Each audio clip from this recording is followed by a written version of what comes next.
നേരത്തെ പുനർജനി പദ്ധതിയെക്കുറിച്ച് പറഞ്ഞു. ആ പുനർജനി പദ്ധതിയിൽ വി.ഡി. സതീശനെതിരെ തെളിവില്ല എന്നുള്ള വാർത്തയാണ് വരുന്നത്. വിജിലൻസ് റിപ്പോർട്ടിന്റെ പകർപ്പ് റിപ്പോർട്ടറിന് കിട്ടിയിരിക്കുന്നു.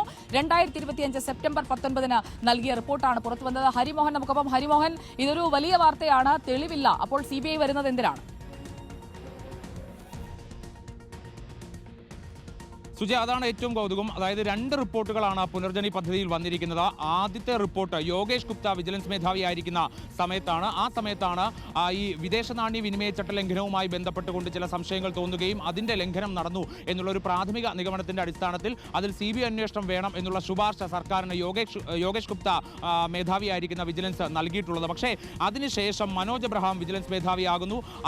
ആ സമയത്ത് വീണ്ടും അന്വേഷണം നടത്തുന്നു. ആ അന്വേഷണം നടത്തിക്കൊണ്ടുള്ള റിപ്പോർട്ടാണ് ഏറ്റവും ഒടുവിലായി പുറത്തു വരുന്നത്. കൃത്യമായി പറഞ്ഞാൽ ഇക്കഴിഞ്ഞ വർഷം 2025 സെപ്റ്റംബർ 19 വന്നിരിക്കുന്ന റിപ്പോർട്ടാണ്.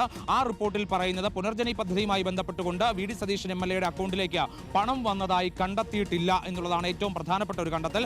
രണ്ടാമത്തേത്, വിദേശ സന്ദർശനത്തിന് ശേഷം വി.ഡി. സതീശൻ വസ്തു വാങ്ങിയതായി പരാതിയിൽ ആരോപിച്ചിട്ടില്ലാത്തതിനാൽ വിഷയത്തിൽ അന്വേഷണം നടത്തിയിട്ടില്ല.